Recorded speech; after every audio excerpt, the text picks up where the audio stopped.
మధురం మధురం నీ వాక్యం నా త్రోవకు దీపం నీ వాక్యం.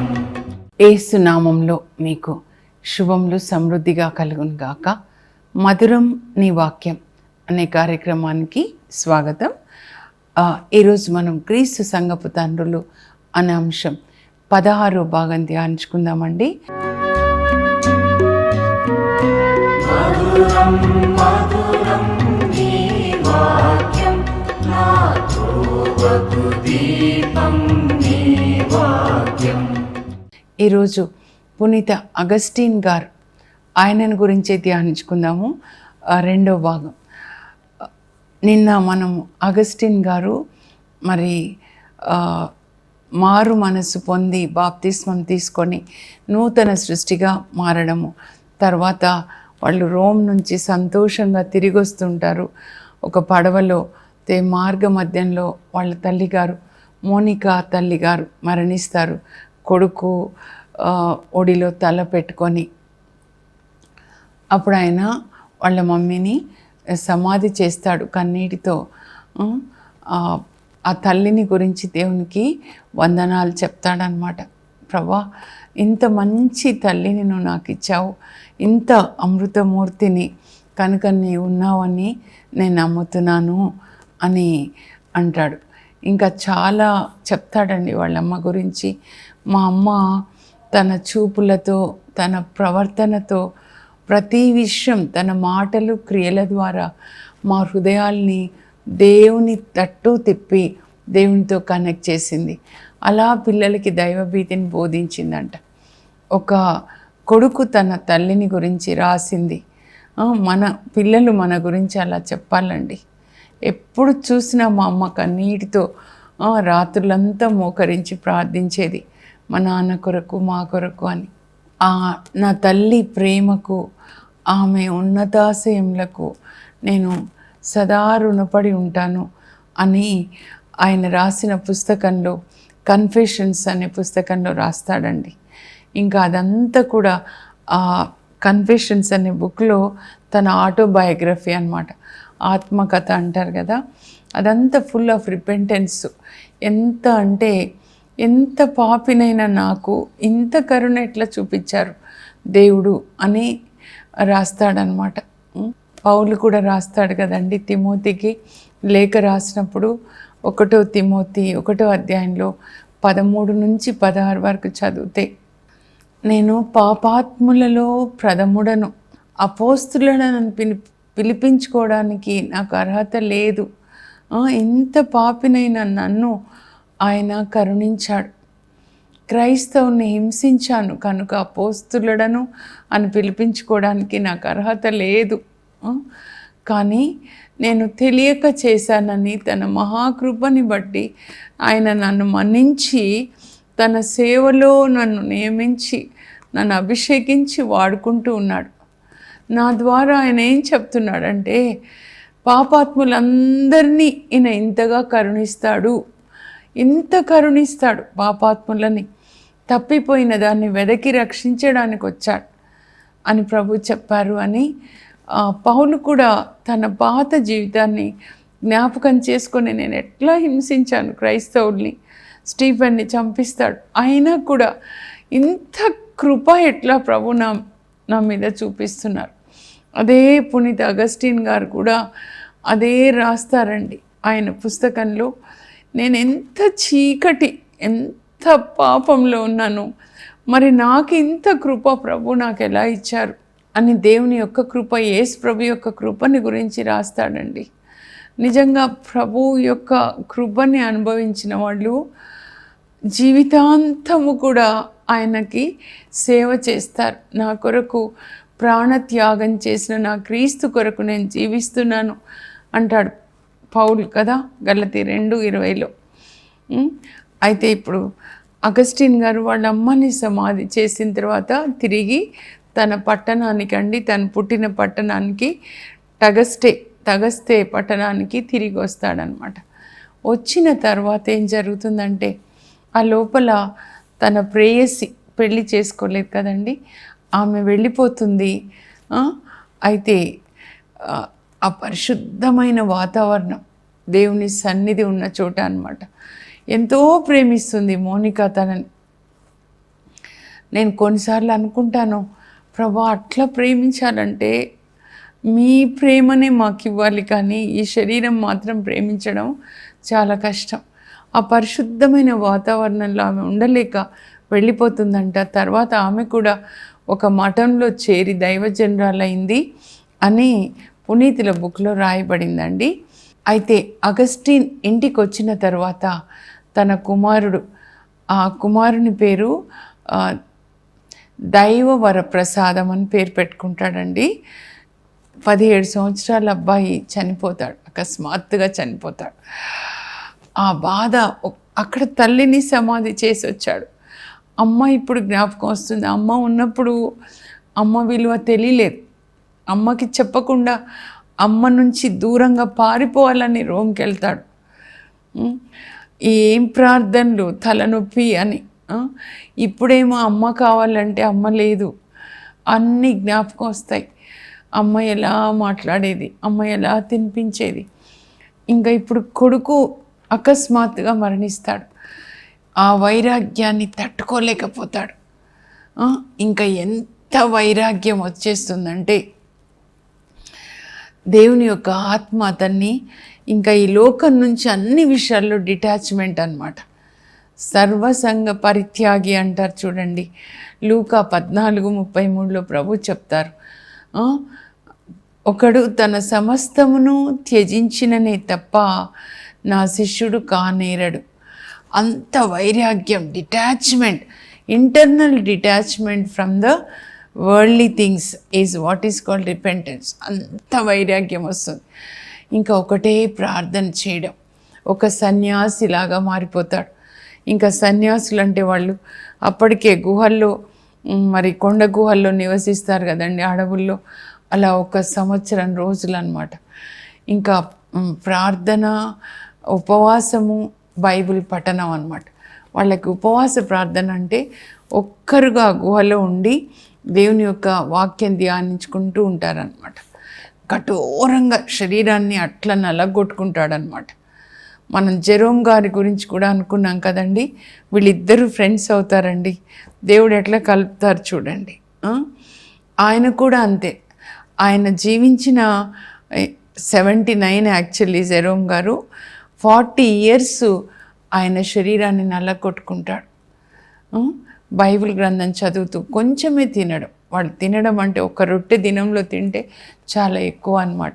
నీళ్లు తాగుతూ ఈ లోకంతో ఏ సంబంధం లేకుండా దేవునితో వాళ్ళని కనెక్ట్ చేసుకుంటారనమాట. అది అలా బాప్టిజం అంటే ఈ లోకానికి చనిపోవడం. గలతీ 6:14లో పౌలు చెప్తాడు, నా క్రీస్తు కొరకు నేను ఈ లోకానికి మరణించాను, ఈ లోకం నాకు మరణించింది.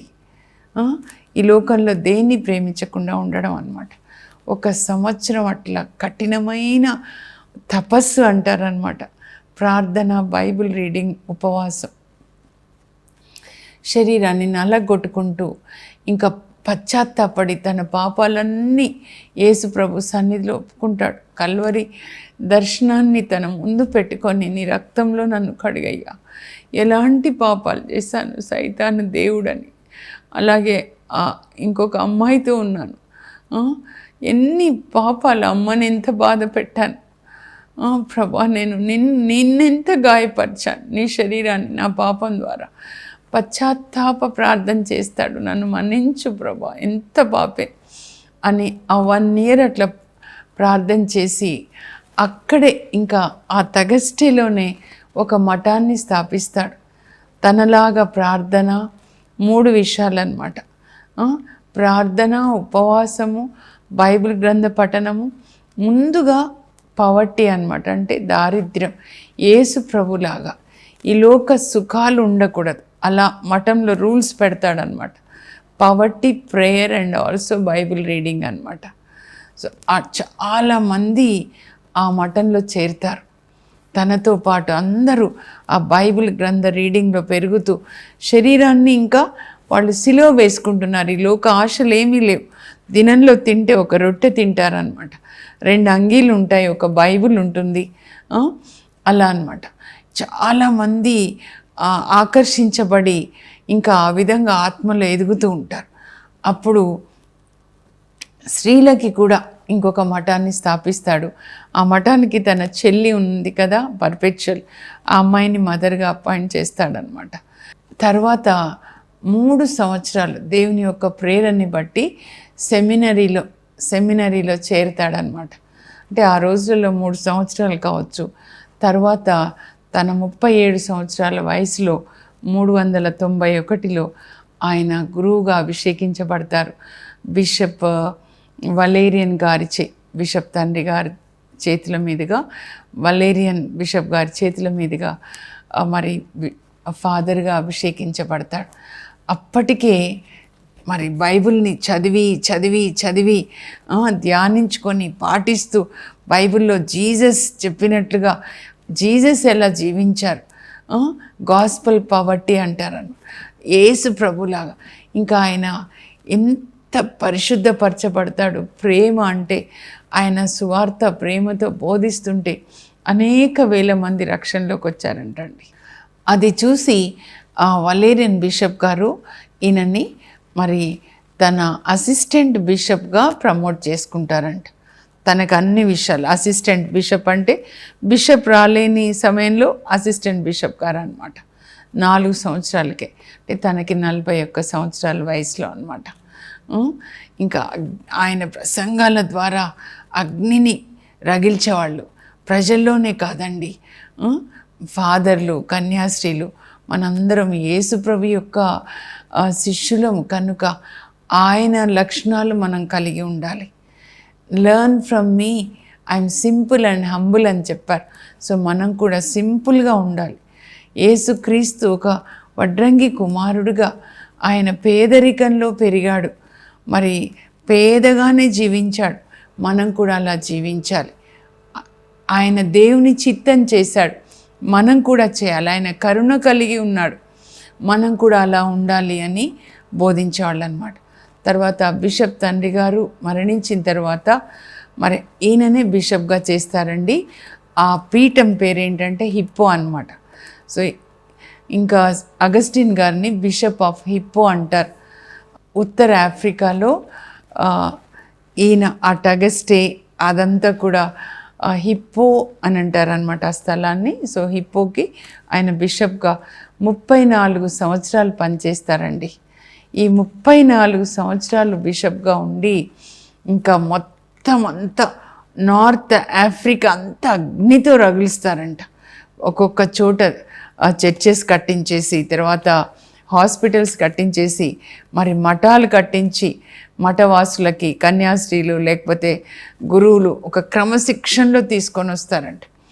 ఇంకా వినేవాళ్ళు కూడా, విశ్వాసులు కూడా యేసు ప్రభు నడిచిన నీతి మార్గంలో నడవడం, మొత్తాన్ని ఇది గో అండ్ ప్రపంచాన్ని మీరు అగ్నితో, ప్రేమాగ్ని జ్వాలలతో నింపండి, ప్రేమాగ్ని జ్వాలలని రగిలించండి. ఇన్యాసి వారు అంటారు, షౌరి వారిని ఇండియాకు పంపిస్తూ, go and set the whole world on fire. ఉత్తర ఆఫ్రికా అంతా కూడా అగస్టిన్ గారు ప్రేమాగ్ని జ్వాలలతో నింపుతారండి. అందరిలో అగ్నిని రగిలిస్తారు 4th సెంచరీలో. అలాగే జెరోమ్ గారు, ఇద్దరు ఫ్రెండ్స్ అవుతారు. ఇంకా ఇద్దరు కూడా సువార్తను బోధిస్తారు. వీళ్ళిద్దరిని 4th సెంచరీలో డాక్టర్స్ ఆఫ్ ద చర్చ్, తండ్రులు, మరి క్రైస్తవ శ్రీ సభ తండ్రులు అన్నమాట. క్రైస్తవులందరికీ తండ్రులుగా వాళ్ళందరిలో విశ్వాసాన్ని రగిల్చారండి. ఒక ఇల్లు స్తంభాల మీద ఉంటుంది కదా, వీళ్ళిద్దరు మూల స్తంభాలు అన్నమాట క్రీస్తు సంఘానికి 4వ శతాబ్దంలో. ఆ విధంగా ప్రజలందరినీ కూడా మరి అగ్నితో రగిలిస్తారు. ఎలా అండి ప్రభువులోకి వస్తాం మనము? బైబిల్ గ్రంథాన్ని చదవాలి, అలా ప్రారంభమవుతుంది. యేసు ప్రభుతో కనెక్ట్ కావడం అంటే బైబిల్ గ్రంథాన్ని చదువుతూ దాన్ని ధ్యానించుకుంటూ పాటించేవాడు. యేసు ప్రభు లక్షణాలు ఒకటొక్కటి ఆయన ఎంత సింపుల్గా ఉన్నారు, ఎంత వినయం, శిష్యుల కాళ్ళు కడిగారు, ఎంత కరుణ.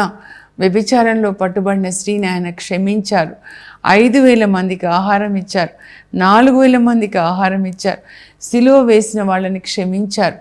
అలా సువార్తని బోధిస్తూ అందరితో సువార్తని చదివిస్తూ దాన్ని జీవించేలాగా నార్త్ ఆఫ్రికా అంతా కూడా సువార్తని జీవించి యేసుప్రభు ప్రేమతో నింపుతాడండి ఈయన. Horizon of the Catholic church అంటారు ఈయనని. అంటే లైట్ హౌస్ ఉంటుంది చూడండి. లైట్ హౌజు సముద్రంలో ఓడలకి దారి ఎట్లా చూపిస్తుందో ఆయన నార్త్ ఆఫ్రికాలో ఆయన అట్లా ఉన్నాడు. అక్కడే కాదండి, ఆయన ఒక పుస్తకాన్ని రాస్తాడు. ఈ కన్ఫెషన్స్ కాకుండా సిటీ ఆఫ్ గాడ్ అన్నమాట. అది దేవుని యొక్క పట్టణం అని 24 వాల్యూమ్స్ అంటండి. దేవుని యొక్క ప్రేమను గురించి రాస్తాడంట. ఎలా దేవుడు ఆది గ్రంథం నుంచి ఎంత ప్రేమతో మన కొరకు ఆయన భూమిని, ఆకాశాన్ని, నక్షత్రాలు, వృక్షాలు, జంతువులు, నదులు, సాగరాలు సృజించి అప్పుడు మానవుని మానవుడు మమ్ము పోలి ఉండాలి అని ఆదాము వాళ్ళకి ఏ లోటు లేకుండా సమృద్ధిగా, ఆ తర్వాత ఎలా ఐగుప్తు నుంచి విడిపించాడు, అలా గ్రంథాన్ని ఆయన రాస్తాడనమాట. ఇప్పుడు ఆ గ్రంథము అన్ని తరాల వాడు, ప్రపంచంలో అన్ని దేశాల్లో క్యాథలిక్ చర్చ్ ఉంది కదండి. సో అందరూ ఫాదర్స్ కావాలంటే బైబిల్ ఎట్లా చదువుతారో ఈయన రాసిన గ్రంథాన్ని కూడా చదువుతారనమాట. అది అండి, మనము ఇతరులకి ఆశీర్వాదకరంగా ఉండాలి. కొన్ని రోజులే భూమి మీద ఉంటాం, తర్వాత వెళ్ళిపోతాం. మనం వెళ్ళిపోయిన తర్వాత కూడా ఇతరులకి మనం ఆశీర్వాదకరంగా ఉండాలన్నమాట.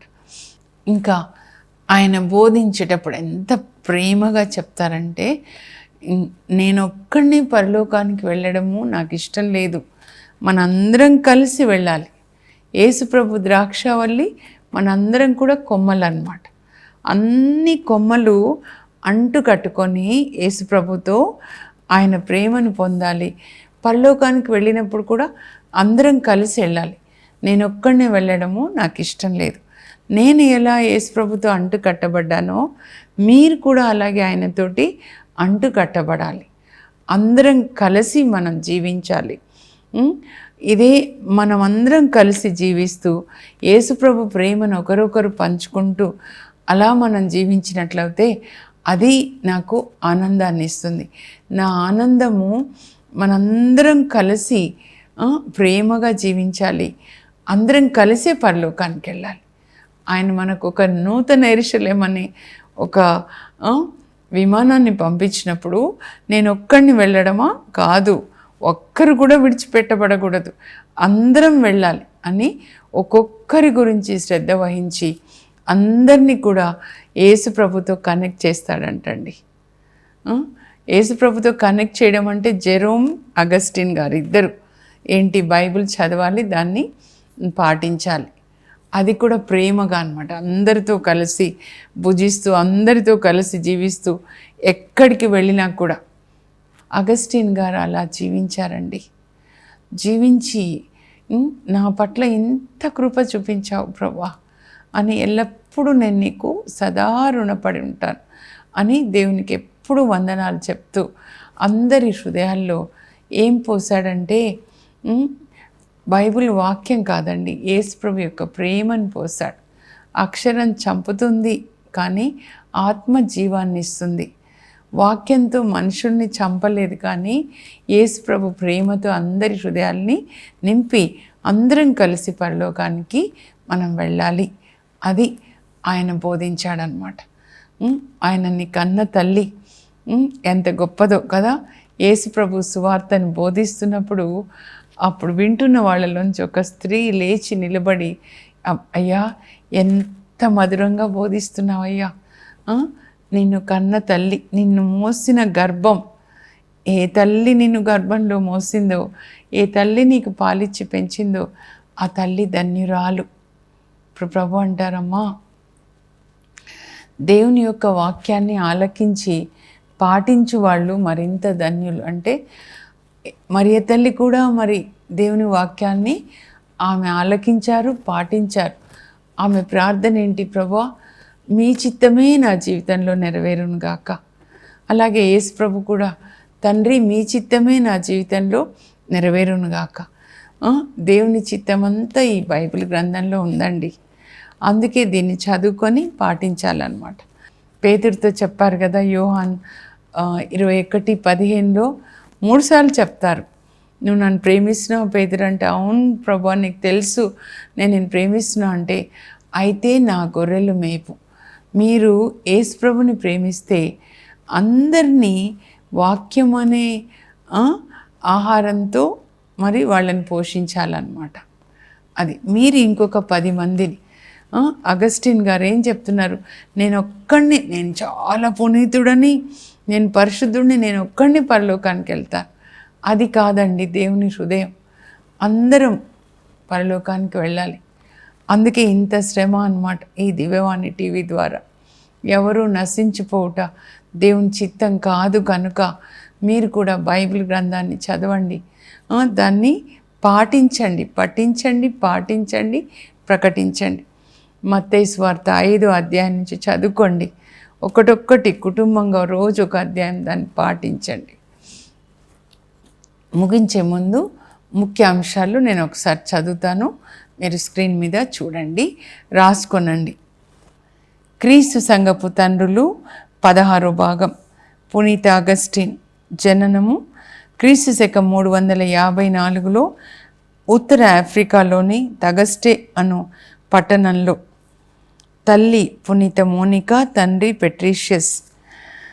క్రీస్తు శకం 370లో 16 సంవత్సరాల వయసులో అగస్టిన్ చెడు స్నేహితుల వలన దుర్వ్యసనములకు బానిస అవుతాడు. తండ్రి మరణిస్తాడు. 371లో కార్తేజు పట్టణంలో పై చదువులకి పంపిస్తుంది తల్లి మోనికా. 17 సంవత్సరాల వయసులో ఆత్మీయ గుడ్డితనంతో మానిచియన్ మతంలో చేరతాడు. సాతాన్ను ఆరాధిస్తూ ఒక స్త్రీతో జీవిస్తూ ఒక కుమారునికి తండ్రి అవుతాడు. 18 సంవత్సరాల వయసులో తగస్టేకు తిరిగి వచ్చి విద్యాలయంను నడిపిస్తాడు, విఫలమవుతాడు. కుమారుని కొరకు 17 సంవత్సరాలు కన్నీటి ప్రార్థన చేసిన తల్లి మోనికా కుమారుని మారు మనసు కొరకు 17 సంవత్సరాలు కన్నీటి ప్రార్థన చేస్తుంది.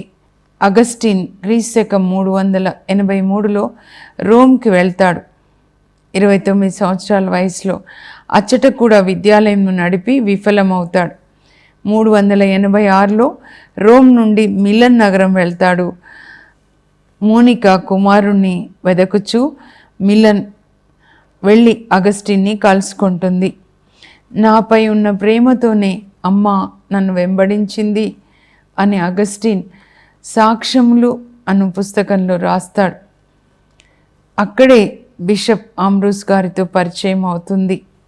దేవుని కృపను బట్టి ఆంబ్రోస్ గారి పరిశుద్ధ జీవితము, సువార్త బోధన అగస్టిన్ గారిని మార్చివేస్తాయి.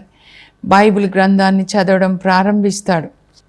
క్రీస్తు శకం 387లో నూతన సృష్టిగా మారిన అగస్టిన్ 33 సంవత్సరాల వయసులో ఈస్టర్ పండుగ రోజున బ్యాప్టిజం తీసుకుంటాడు. 387లో తల్లి మోనికా మరణం. తిరిగి తగస్టే పట్టణం చేరుకోవాలని తల్లితో కలిసి పడవలో బయలుదేరుతాడు అగస్టిన్. కానీ మోనికాకు అస్వస్థత కలుగుతుంది.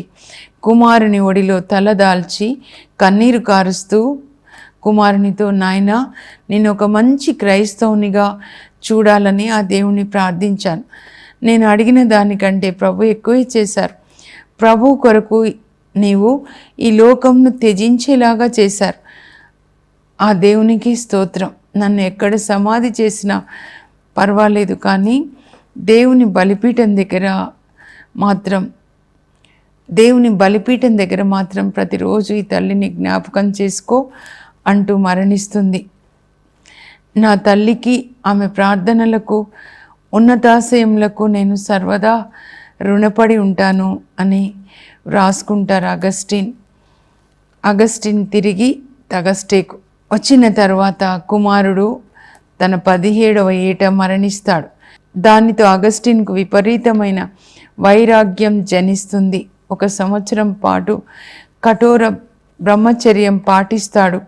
పాపములకు ప్రాయశ్చిత్తం చేస్తాడు. తగస్టేలో ఒక మఠంను స్థాపిస్తాడు. దారిద్ర్యము, ప్రార్థన, బైబిల్ గ్రంథ పఠనంతో ఆ మఠము ఆత్మీయ అభివృద్ధి చెందుతుంది. 3 సంవత్సరాలు గురు విద్యను అధ్యయనం చేస్తాడు. 391లో గురు పట్టాభిషేకం, 395లో సహాయక బిషప్గా 41 సంవత్సరాల వయసులో, 396లో హిప్పో నగర బిషప్గా ఆఫ్రికా క్రైస్తవ్యమును అగ్నిని రగిలిస్తాడు. నేను ఎందుకు ఈ లోకంలో జీవిస్తున్నానో క్రీస్తులో జీవించుటకు, అది కూడా మీతో కలిసి. ఇదే నా సంపద, నా గౌరవం, నా ఆనందం అని బోధించేవారు.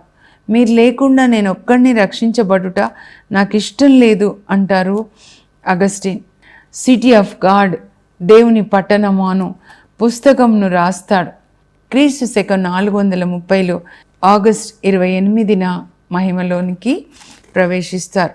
He is the bishop, father and doctor of the church.